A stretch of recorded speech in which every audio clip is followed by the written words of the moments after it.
Cinema ನಟಿ ಜೊತೆಗಿನ ಸಲುಗೆಗಾಗಿ ಇಲ್ಲೊಬ್ಬ ಆರೋಪಿ ಇಡೀ ಊರಿಗೆ ಕೊಳ್ಳೆ ಹೊಡೆದಿದ್ದಾನೆ. ಕಳ್ಳತನದ ವೃತ್ತಿಯನ್ನ ಆತ ಹೆಂಗ್ ಮಾಡಿದ್ದಾನೆ, ಹೆಂಗೆ ಕಂಡವರ ಮನೆಯನ್ನ ಗುಡಿಸಿ ಗುಂಡಾಂತರ ಮಾಡಿದ್ದಾನೆ ಅನ್ನೋದರ ಡೀಟೇಲ್ಸ್ ಇದೆ. ಕಳ್ಳತನ ಮಾಡ್ತಾ ಇದ್ದಂತಹ ವ್ಯಕ್ತಿ ಅರೆಸ್ಟ್ ಆಗಿದ್ದಾನೆ. ಸೊಲ್ಲಾಪುರ ಮೂಲದ ಪಂಚಾಕ್ಷರಿ ಸ್ವಾಮಿ, ಈತನಿಗೆ 37 ವರ್ಷ ವಯಸ್ಸು. ಅರೆಸ್ಟ್ ಆದಂತಹ ವ್ಯಕ್ತಿ ಮಡಿವಾಳ ಪೊಲೀಸರಿಂದ ಆರೋಪಿಯ ಬಂಧನ ಆಗಿದೆ. 180ಕ್ಕೂ ಹೆಚ್ಚು ಮನೆಗಳ್ಳತನ ಪ್ರಕರಣದಲ್ಲಿ ಪಂಚಾಕ್ಷರಿ ಬೇಕಾಗಿದ್ದ. ಖ್ಯಾತ ನಟಿ ಜೊತೆಗೆ ಸಂಪರ್ಕ, ಆಕೆಗೋಸ್ಕರ ಖರ್ಚು ಮಾಡೋದು, ಕಳ್ಳತನ ಮಾಡೋದು, ಇದೇ ಆತನ ವೃತ್ತಿಯಾಗಿತ್ತು. 2016ರಲ್ಲಿ ಕೋಲ್ಕತ್ತಾ ಗರ್ಲ್ ಫ್ರೆಂಡ್ಗೋಸ್ಕರ 3 ಕೋಟಿಯ ವೆಚ್ಚದಲ್ಲಿ ಮನೆ ನಿರ್ಮಾಣ ಮಾಡಿಕೊಟ್ಟಿದ್ದಂತೆ. ಮತ್ತೆ ಆಕೆಯ ಬರ್ತ್ಡೇಗೆ ಅಂತ ಗಿಫ್ಟು 22 ಲಕ್ಷದ ಅಕ್ವೇರಿಯಂ ಅನ್ನ ಗಿಫ್ಟ್ ಕೊಟ್ಟಿದ್ದಾನೆ. 22 ಲಕ್ಷದ ಅಕ್ವೇರಿಯಂ. ಅಷ್ಟು ದುಡ್ಡನ್ನ ನಿಯತ್ತಾಗಿ ದುಡಿತೀನಿ ನಾನು ಅಂತ ಹೇಳಿದ್ರೆ ಜೀವನ ಪೂರ್ತಿ ಯಾರು ನೋಡೋದಕ್ಕೆ ಸಾಧ್ಯ ಇಲ್ಲ, ನಿಯತ್ತಾಗಿ ದುಡಿಯೋರು. ಬಟ್ ಈತನ ಕತೆ ನೋಡಿ, 22 ಲಕ್ಷನ ಅಕ್ವೇರಿಯಂ ಗಿಫ್ಟ್ಗೆ ಅಂತ ಯೂಸ್ ಮಾಡಿದ್ದಾನೆ. 3 ಕೋಟಿ ಮನೆ ಕಟ್ಟಿಸ್ಕೊಟ್ಟಿದ್ದಾನೆ. ವಿವಿಧ ರಾಜ್ಯದಲ್ಲಿ ಮನೆಗಳ್ಳತನ ಪ್ರಕರಣದಲ್ಲಿ ಆರೋಪಿ ಬೇಕಾಗಿದ್ದ. ಒಟ್ಟಿನಲ್ಲಿ ಸ್ನೇಹಿತೆಯನ್ನ ಖುಷಿ ಪಡಿಸೋದಕ್ಕೋಸ್ಕರ ಊರನ್ನೇ ಕೊಳ್ಳೆ ಹೊಡೆದ್ಬಿಟ್ಟಿದ್ದಾನೆ ಈತ. ಕೆಲ ಮನೆಗಳನ್ನಂತೂ ಗುಡಿಸಿ ಗುಂಡಾಂತರ ಮಾಡಿದ್ದು ಕೂಡ ತಿಳಿದು ಬರ್ತಾ ಇದೆ. ಫೈನಲಿ ಈತ ಪೊಲೀಸರ ಬಲೆಗೆ ಬಿದ್ದಿದ್ದಾನೆ. ಸೊ ಈತನಿಂದ ಎಲ್ಲೆಲ್ಲಿ ಕಳ್ಳತನ ಆಗಿದೆ ಆ ಎಲ್ಲ ಪ್ರಕರಣಗಳಿಗೆ ಸಂಬಂಧಪಟ್ಟಂತೆ ವಿಚಾರಣೆಯನ್ನು ನಡೆಸಿದ್ದಾರೆ. ನೋಡಿ, ಇದೇ ಮೂತಿಯನ್ನು ಗಮನಿಸ್ತಾ ಇದ್ದೀರಲ್ಲ, ಈ ವ್ಯಕ್ತಿಯ ಹೆಸರೇ ಪಂಚಾಕ್ಷರಿ ಅಂತ. 37 ವರ್ಷದವನು, ಮಹಾರಾಷ್ಟ್ರದ ಸೊಲ್ಲಾಪುರದವನು ಅನ್ನೋದು ತಿಳಿದು ಬರ್ತಾ ಇದೆ. ಡೀಟೇಲ್ಸ್ ಕೊಡ್ತಾರೆ ಉಮೇಶ್. ಗರ್ಲ್ ಫ್ರೆಂಡ್ಗೋಸ್ಕರ 3 ಕೋಟಿ ಮನೆ, ಅದನ್ನ ನಿಭಾಯಿಸೋದಕ್ಕೋಸ್ಕರ ಕಳ್ಳತನ. ಈತ ಇದ್ದಿದ್ದು ಎಷ್ಟು ಸ್ಕ್ವೇರ್ ಫೀಟ್ನ ಮನೆಯಲ್ಲಿ, ಮತ್ತೆ ಇಷ್ಟು ಪ್ರಕರಣಗಳಲ್ಲಿ ಬೇಕಾಗಿದ್ದಾನಲ್ಲ, ಹೆಂಗೆ ಪೊಲೀಸರ ಕೈಗೆ ತಗಲಾಕೊಳ್ದೆ ಆತ ಎಸ್ಕೇಪ್ ಆಗ್ತಿದ್ದ ಪ್ರತಿ ಸಲ ಪ್ರಕರಣಗಳು ನಡೆದಾಗ್ಲೂ ಕೂಡ ಅಂತ? ಮಮತಾ, ಮಹಾರಾಷ್ಟ್ರದ ಸೊಲ್ಲಾಪುರದ ಮೂಲದ ಪಂಚಾಕ್ಷರಿ ಸ್ವಾಮಿ ಅಂತ ಈತ ದೇಶದ ವಿವಿಧ ರಾಜ್ಯಗಳಲ್ಲಿ ಅದು ಐಷಾರಾಮಿ ಮನೆಗಳನ್ನ ಟಾರ್ಗೆಟ್ ಮಾಡಿ ಚಿನ್ನಾಭರಣ ಕಳ್ಳತನ ಮಾಡುವಂಥದ್ದು. ಕಳ್ಳತನ ಮಾಡಿದಂತ ಚಿನ್ನವನ್ನು ಆ ತಕ್ಷಣಕ್ಕೆ ಫೈರ್ ಗನ್ ಮುಖಾಂತರ ಅದನ್ನ ಚಿನ್ನವನ್ನು ಕರಗಿಸಿ ಮಾರಾಟ ಮಾಡುವಂತ ಕೆಲಸ ಮಾಡ್ತಾನೆ. ಅದಾದ ನಂತರದಲ್ಲಿ ಈ ರೀತಿಯಾಗಿ ಕಳ್ಳತನ ಮಾಡಿಯೇ ಕೋಲ್ಕತ್ತಾದಲ್ಲಿ ತನ್ನ ಗರ್ಲ್ ಫ್ರೆಂಡ್ಗೆ 3 ಕೋಟಿ ಬೆಲೆಯ ಮನೆ ಕಟ್ಕೊಟ್ಟಿದ್ದ ಅನ್ನೋದು ಪೊಲೀಸರ ತನಿಖೆಯಲ್ಲಿ ಗೊತ್ತಾಗ್ತಾ ಇರುವಂತದ್ದು. ಇದೇ ರೀತಿಯಾಗಿ ಕಳ್ಳತನ ಮಾಡ್ಕೊಂಡು ಯಾವ ಪೊಲೀಸರಿಗೂ ಕೂಡ ಸಿಗದಂತೆ ಆತ ಎಸ್ಕೇಪ್ ಆಗಿದ್ದ. ಆದ್ರೆ ಬೆಂಗಳೂರಿನಲ್ಲಿ ಕಳೆದ ಜನವರಿ 9ನೇ ತಾರೀಕು ಬೆಂಗಳೂರಿನ ಮಡಿವಾಳದಲ್ಲಿ ಒಂದು ಮನೆ ಕಳ್ಳತನ ಪ್ರಕರಣದಲ್ಲಿ ಈತನ ವಿರುದ್ಧ ತನಿಖೆ ನಡೆಸಿದಂತ ಪೊಲೀಸರು 20ನೇ ತಾರೀಕು ಆತನನ್ನು ವಶಕ್ಕೆ ಪಡೆದಿದ್ದಾರೆ. ವಶಕ್ಕೆ ಪಡೆದು ವಿಚಾರಣೆ ಮಾಡಿದಂತ ಆ ವೇಳೆಯಲ್ಲಿ ಈತ ಈ ಕೋಟಿ ಹಣವನ್ನ ಗರ್ಲ್ ಫ್ರೆಂಡ್ ನೀಡುವಂತದ್ದು ಅಥವಾ ಇತರೆ ಸಿನಿಮಾ ನಟಿಯರ ಹೆಸರುಗಳು ಕೂಡ ಆತ ವಿಚಾರಣೆಯಲ್ಲಿ ಹೇಳಿರುವುದಂದ್ರೆ ಬಾಲಿವುಡ್ ಆಗಿರ್ಬೋದು, ಕಾಲಿವುಡ್ ಆಗಿರ್ಬೋದು, ಬೇರೆ ಬೇರೆ ಸಿನಿಮಾ ನಟಿಯರು ನಂಗೆ ಪರಿಚಯ ಇದ್ದಾರೆ, ಅವ್ರಿಗೋಸ್ಕರ ನಾನು ಕೋಟ್ಯಾಂತರ ರೂಪಾಯಿ ಈ ರೀತಿಯಾಗಿ ಕಳ್ಳತನ ಮಾಡಿದ್ದ ಹಣವನ್ನ ಅವ್ರಿಗೆ ಖರ್ಚು ಮಾಡಿದೀನಿ ಅಂತ ಆತ ಹೇಳ್ಕೊಂತ ಇರುವಂತದ್ದು.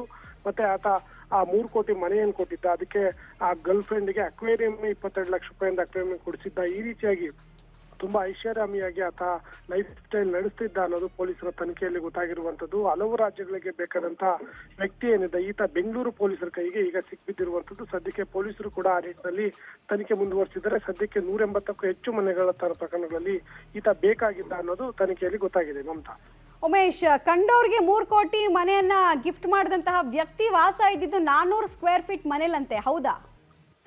ಖಂಡಿತವಾಗ್ಲೂ ಆತನ ಬೇರೆ ಒಂದೇ ಕಡೆ ಅಲ್ಲ, ಕೋಲ್ಕತ್ತಾ ಸೇರಿದಂತೆ ಬೇರೆ ಬೇರೆ ಮಹಾರಾಷ್ಟ್ರ ಸೇರಿದಂತೆ ಬೇರೆ ಬೇರೆ ಕಡೆಗಳಲ್ಲಿ ಆತನ ವಾಸದ ಮನೆಗಳಿದ್ದಾವೆ. ಅಷ್ಟರ ಮಟ್ಟಿಗೆ ಆತ ದೊಡ್ಡ ಮನೆಗಳಲ್ಲಿ ಕಳ್ಳತನ ಮಾಡಿದ್ದಾನೆ. ಕಳ್ಳತನ ಮಾಡಿ ಅದು ಚಿನ್ನ ರಿಕವರಿ ಆಗ್ಬೇಕು ಅನ್ನೋ ನಿಟ್ಟಿನಲ್ಲಿ, ಆಗಬಾರ್ದು ಅನ್ನೋ ನಿಟ್ಟಿನಲ್ಲಿ ಆತ ಆ ಫೈರ್ ಗನ್ ಬಳಸಿ ಅದನ್ನ ಚಿನ್ನವನ್ನ ಕರಗಿಸಿ ತಕ್ಷಣಕ್ಕೆ ಮಾರಾಟ ಮಾಡುವಂಥದ್ದು. ಮತ್ತೆ ಮನೆಗಳ್ಳತನ ಏನ್ ಮಾಡ್ತಾನೆ, ಮಾಡದೆ ಈಚೆಗೆ ಬಂದ ತಕ್ಷಣನೇ ಆತ ಡ್ರೆಸ್ ಚೇಂಜ್ ಮಾಡ್ಕೊಂಡು ಅಲ್ಲಿಂದ ಎಸ್ಕೇಪ್ ಆಗುವಂಥದ್ದು. ತುಂಬಾ ಚಿಕ್ಕ ಏಜಿಂದ ಕೂಡ ಇದು ಅಪ್ರಾಪ್ತ ಆಗಿದ್ದ ಆ ಟೈಮಿಂದ ಕೂಡ ಈತ ಮನೆಗಳ್ಳತನ ಪ್ರಕರಣಗಳಲ್ಲಿ ಭಾಗಿಯಾಗಿದ್ದ ಅನ್ನೋದು ಪೊಲೀಸರ ತನಿಖೆಯಲ್ಲಿ ಗೊತ್ತಾಗಿದೆ. ಹಾಗಾಗಿನೇ ಕೋಟಿ ಹಣವನ್ನ ಆತ ಸಂಪಾದನೆ ಮಾಡಿ ಆ ಗರ್ಲ್ ಫ್ರೆಂಡ್ ನೀಡುವಂಥದ್ದು, ಬೇರೆ ಬೇರೆ ಈತನು ಕೂಡ ಐಷಾರಾಮಿ ಮನೆಯಲ್ಲಿ ವಾಸ ಮಾಡುವಂಥದ್ದು, ಜೊತೆಗೆ ಬೇರೆ ಬೇರೆ ಸಿನಿಮಾ ನಟಿಯರ ಗೀಳಿತ್ತು ಅವರ ಫ್ರೆಂಡ್ಶಿಪ್ ಬೆಳೆಸುವಂಥದ್ದು, ಅವ್ರಿಗಾಗಿ ಖರ್ಚು ಮಾಡುವಂಥದ್ದು. ನಾನೊಬ್ಬ ದೊಡ್ಡ ಬಿಸ್ನೆಸ್ ಮ್ಯಾನ್ ಅಂತ ಬಿಂಬಿಸ್ಕೊಂಡು ಅವ್ರ ಜೊತೆ ಕೂಡ ಸಲಿಗೆ ಬೆಳೆಸಿದ್ದ ಅನ್ನೋದು ಕೂಡ ಈಗ ಪೊಲೀಸರ ತನಿಖೆಯಲ್ಲಿ ಗೊತ್ತಾಗಿರುವಂಥದ್ದು. ಹಾಗಾಗಿ ಸಾಕಷ್ಟು 5-6 ರಾಜ್ಯಗಳ ಅಲ್ಲಿ ಕಳ್ಳತನ ಮಾಡಿ ಆತ ಇಲ್ಲಿವರೆಗೂ ಕೂಡ ಗುಜರಾತಲ್ಲಿ ಒಮ್ಮೆ ಬಂಧನ ಆಗಿದ್ದ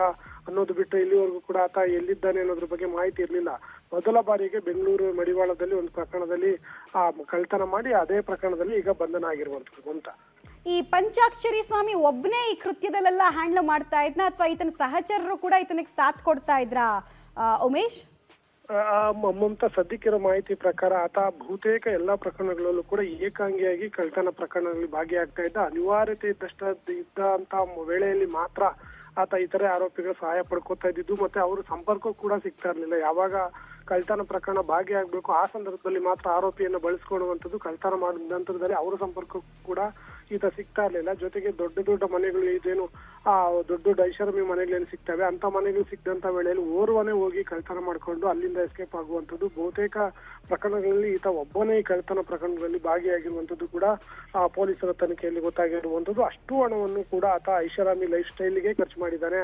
ಬಹುತೇಕ ಮನೆಗಳು ಖರೀದಿ ಮಾಡುವಂಥದ್ದು, ಗರ್ಲ್ ಫ್ರೆಂಡ್ಗಳು ಇಟ್ಕೊಂಡು ಅವ್ರಿಗೆ ಫ್ಲಾಟ್ಗಳು ಕೊಡಿಸುವಂಥದ್ದು, ಅವ್ರಿಗೆ ಐಷಾರಾಮಿ ಗಿಫ್ಟ್ಗಳು ಕೊಡುವಂಥದ್ದು ಕೂಡ ಮಾಡಿರುವಂಥದ್ದು. ಅದ್ರ ಜೊತೆಗೆ ಈಗ ಮುಖ್ಯವಾಗಿ ಸಿನಿಮಾ ನಟಿಯರು ಬಾಲಿವುಡ್ ನ ಒಂದಿಬ್ಬರ ಸಿನಿಮಾ ಪ್ರಖ್ಯಾತ ನಟಿಯರ ಹೆಸರುಗಳು ಕೂಡ ಹೇಳಿರುವಂತದ್ದು. ಆತ ಅವರ ಜೊತೆಗೂ ಕೂಡ ನಾನು ಸಲುಗೆಯಿಂದ ಇದ್ದೀನಿ, ಅವ್ರಿಗೆ ಏನಾದ್ರು ಗಿಫ್ಟ್ ಕೊಟ್ಟಿದ್ದೀನಿ ಅಂತ ಕೂಡ ಹೇಳಿದ್ದಾನೆ. ಬಟ್ ಅದ್ರ ಬಗ್ಗೆ ಕೂಡ ಅಧಿಕೃತ ಆಗ್ಬೇಕಾಗಿರೋ ನಿಟ್ಟಿನಲ್ಲಿ ಪೊಲೀಸರು ಅವ್ರ ಹೆಸರುಗಳನ್ನ ಹೇಳಿಲ್ಲ. ಬದಲಾಗಿ ಸಿನಿಮಾ ನಟಿಯರ ಜೊತೆಗೆ ಈತ ಸಂಪರ್ಕಕ್ಕೆ ಇದ್ದ ಅನ್ನೋದ್ರ ಬಗ್ಗೆ ಆತನೇ ಬಾಯ್ಬಿಟ್ಟಿರೋದ್ರಿಂದ ಆ ಸಂಬಂಧಪಟ್ಟಾಗ ಅದೆಷ್ಟು ನಿಜ ಅನ್ನೋದ್ರ ಬಗ್ಗೆ ಕೂಡ ತನಿಖೆ ನಡೀತಾ ಇದೆ ಅಂತ. ಧನ್ಯವಾದ ತಮ್ಮ ಮಾಹಿತಿಗಾಗಿ. ಒಟ್ಟಲ್ಲಿ ಕಂಡೋರ್ ದುಡ್ಡಲ್ಲಿ ಈತ ಜಾತ್ರೆ ಮಾಡಿರೋದು ಮೇಲ್ನೋಟಕ್ಕೆ ಗೊತ್ತಾಗ್ತಾ ಇದೆ. ಮತ್ತೆ ಈತನನ್ನು ಅರೆಸ್ಟ್ ಮಾಡಕ್ ಹೋದ್ರಲ್ಲ ಪೊಲೀಸರು, ತುಂಬಾ ಇಂಟ್ರೆಸ್ಟಿಂಗ್ ಅನ್ಸಿದ್ದು ಅದೇ ವಿಚಾರ. ಈತ ಎಲ್ರಿಗೂ 3 ಕೋಟಿ 4 ಕೋಟಿ ಮನೆ ಕೊಡಿಸ್ತಾ ಇದ್ನಲ್ಲ, ಈತ ಎಷ್ಟು ಸ್ಕ್ವೇರ್ ಫೀಟ್ ಮನೇಲಿ ವಾಸ ಇದ್ದಾನೆ ಅಂತ ನೋಡಕ್ ಹೋದಾಗ 400 ಸ್ಕ್ವೇರ್ ಫೀಟ್ ಮನೇಲಿ ಈತ ವಾಸ ಇದ್ದಿದ್ದು.